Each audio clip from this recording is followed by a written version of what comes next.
9 PM special की शुरुआत हम करते हैं प्रधानमंत्री मोदी की शक्ति साधना के साथ। यानी प्रधानमंत्री की उस आस्था की हम बात करेंगे जो कि मां दुर्गा को लेकर अटूट है, असीम है और अनुशासित भी है।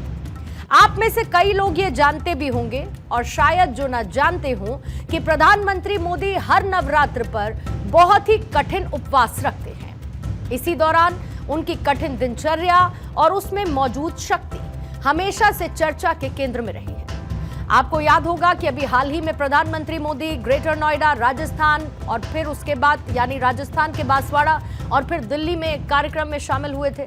और इन 24 घंटों में जहां ग्रेटर नोएडा में प्रधानमंत्री मोदी ने इंटरनेशनल ट्रेड शो 2025 का उद्घाटन किया, प्रदर्शनी भी देखी और देश की मैन्युफैक्चरिंग और ट्रेड पोटेंशियल को सामने लाने वाले बिजनेसमैन से सीधा संवाद भी किया। इसके बाद वो बांसवाड़ा गए जहां पर उन्होंने कई परियोजनाओं का शिलान्यास और लोकार्पण किया और इस दौरान उन्होंने करीब 45 मिनट तक जनसभा को भी संबोधित किया। प्रधानमंत्री मोदी यही नहीं रुके, इसके बाद वो दिल्ली पहुंचे थे जहां पर उन्होंने भारत मंडपम में वर्ल्ड फूड इंडिया 2025 में हिस्सा लिया था। अब इन 3 तस्वीरों के बाद आपके सामने मैं एक सवाल रखती हूं कि क्या आपको प्रधानमंत्री के चेहरे पर जरा सी भी थकान दिखाई दी? अभी आपसे इसीलिए पूछा है क्योंकि आप में से ऐसे बहुत सारे लोग होंगे जिनको ये शायद ही पता हो, शायद ना पता हो कि प्रधानमंत्री मोदी इस दौरान नवरात्र के कठिन व्रत का भी पालन कर रहे थे, लेकिन वो भी अपने कर्म को बिना रोके, बिना थके लगातार वो इसे निभा भी रहे थे। प्रधानमंत्री मोदी के लिए मां शब्द न सिर्फ उनकी भक्ति है बल्कि उनकी शक्ति भी है। और जिस तरीके से प्रधानमंत्री मोदी नवरात्र के असाधारण 9 दिन के व्रत का पालन करते हुए अपनी जिम्मेदारियों का भी निर्वहन करते हैं, जो न सिर्फ एक उदाहरण है बल्कि देश को लेकर उनका वो कमिटमेंट भी है जो उनकी भक्ति और शक्ति को भी दिखाता है। आइए आपको थोड़ा सा फ्लैशबैक में लेकर चलती हूं। जब प्रधानमंत्री मोदी ने अमेरिकी पॉडकास्टर लेक्स फ्रिडमैन को एक इंटरव्यू दिया था और इस इंटरव्यू में प्रधानमंत्री ने नवरात्र में मिलने वाली उस इनर पावर का जिक्र किया जो उन्हें मां शक्ति की उपासना से इन दिनों में मिलती है।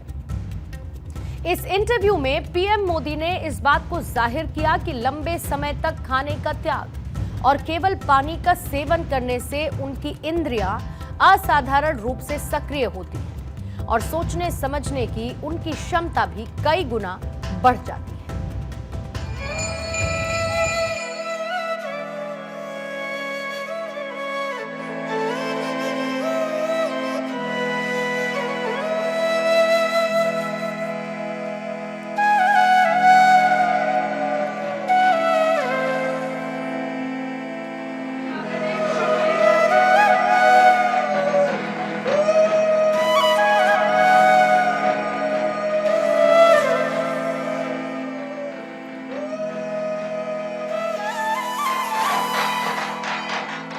नवरात्रि आता है जो आमतौर पर भारत में सितंबर अक्टूबर में होता है और पूरे देश में उस समय दुर्गा पूजा का उत्सव होता है, शक्ति उपासना का उत्सव होता है।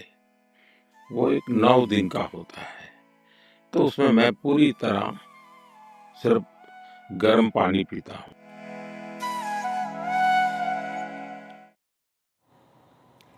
और ये तो हम सब जानते हैं कि देश में इस वक्त नवरात्र की धूम है और माता के भक्त अलग अलग तरीके से मां जगदम्बा की आराधना में डूबे हैं। और आज प्रधानमंत्री मोदी भी दिल्ली के सीआर पार्क में मौजूद पंडाल में मां के दर्शन के लिए पहुंचे हैं।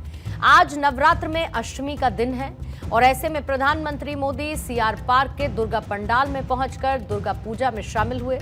इस कार्यक्रम को देखते हुए दिल्ली ट्रैफिक पुलिस ने यातायात को लेकर एक एडवाइजरी भी जारी की थी।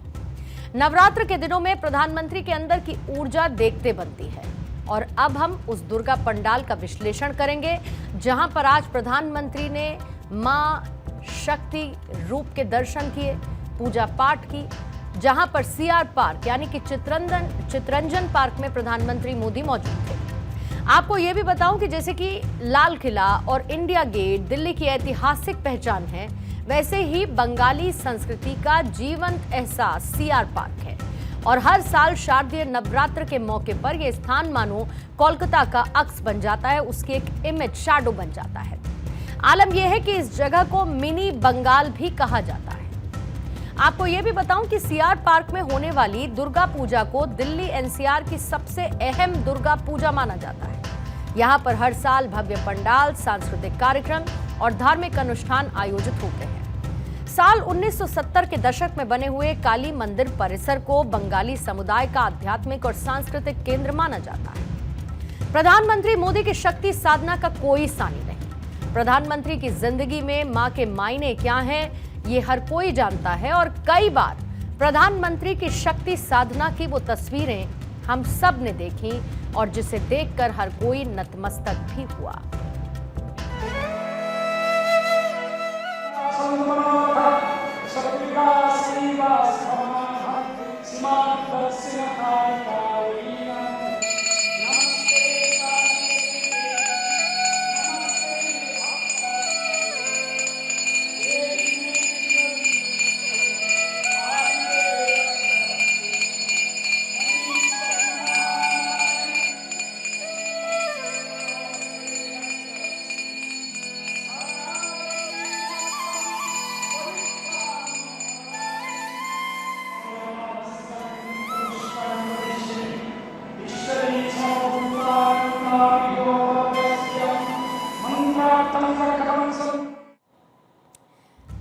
तो देश में इस वक्त फेस्टिव वाइब्स हैं, हर कोई खुश है, रौनक दिखाई देती है और नवरात्रों के बाद दशहरे के त्योहार को लेकर भी देश तैयार है।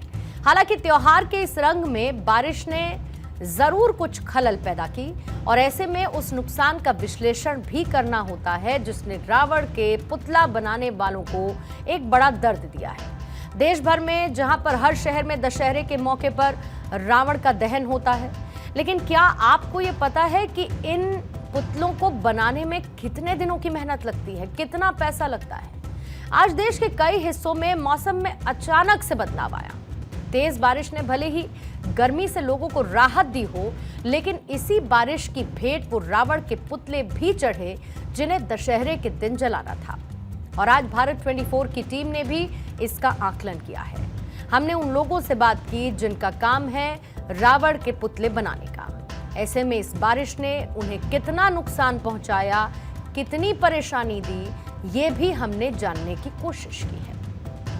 दशहरा से ठीक पहले दिल्ली में जिस तरीके की तेज बारिश हुई है, उसके बाद से वो काम जो सबसे महत्वपूर्ण था, यानी कि दशहरा में जिस तरीके से रावण का दहन किया जाता है, वो सबसे बड़ा जो बनाने का काम है रावण को, यहाँ पे किया जाता है। लेकिन आप देखिए बारिश ने पूरी तरीके से, किस तरीके से जितने भी ये लोग रावण बना करके, छोटे हों बड़े हों, रामलीला समितियों के लिए जो बनाए गए बड़े बड़े रावण हो, पूरी तरीके से वो क्षतिग्रस्त भीग चुके हैं। और किसी तरीके से बारिश जब आई तो थोड़ा बहुत जितना ये लोग ढक सके उनको ढकने का काम जरूर किया है, लेकिन इस बारिश ने इस बार रावण दहन में खलल डालने का काम किया है। कुछ लोग हैं, उनसे हम बातचीत करते हैं।